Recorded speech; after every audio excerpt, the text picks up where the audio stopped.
Hello, welcome to our channel Ankita Swaroop. Hope you all are doing well. ఈరోజు IKEA explore చేయడానికి వెళ్తున్నాం. So let's go. కొత్త furniture కావాలి అని ప్లాన్ చేసుకున్నప్పుడు ఒకసారి ఇలా ఎక్స్ప్లోర్ చేస్తే మనకు ఒక ఐడియా వస్తుంది. Like new flat, studio or office ఏది ప్లాన్ చేసుకున్నా డిఫరెంట్ వెరైటీస్ అండ్ మోడల్స్ ఉన్నాయి. నార్మల్ డేస్లో 15% అలా ఆఫ్ ఉంటుంది. క్రిస్మస్ ఆర్ న్యూ ఇయర్ అలాంటి టైంలో ప్లాన్ చేసుకున్నప్పుడు 60-70% వరకు కూడా ఆఫర్స్ ఉంటాయి.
డిఫరెంట్ వెరైటీస్ డిఫరెంట్ ప్రైస్ రేంజ్లో డిఫరెంట్ బడ్జెట్లో ఉంది. సో మన బడ్జెట్ బట్టి మనం ప్లాన్ చేసుకోవచ్చు.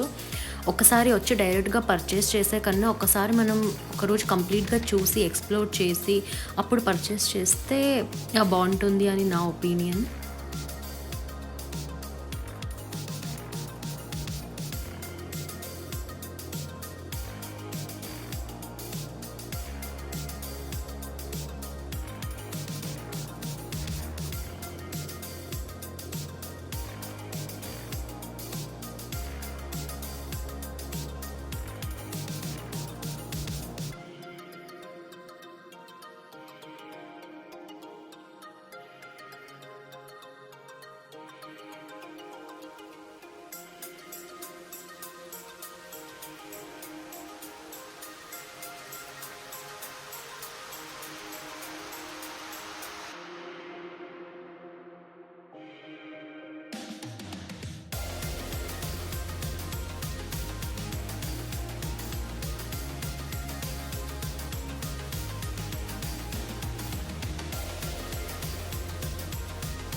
Hope you like our video. Thank you for watching. Bye.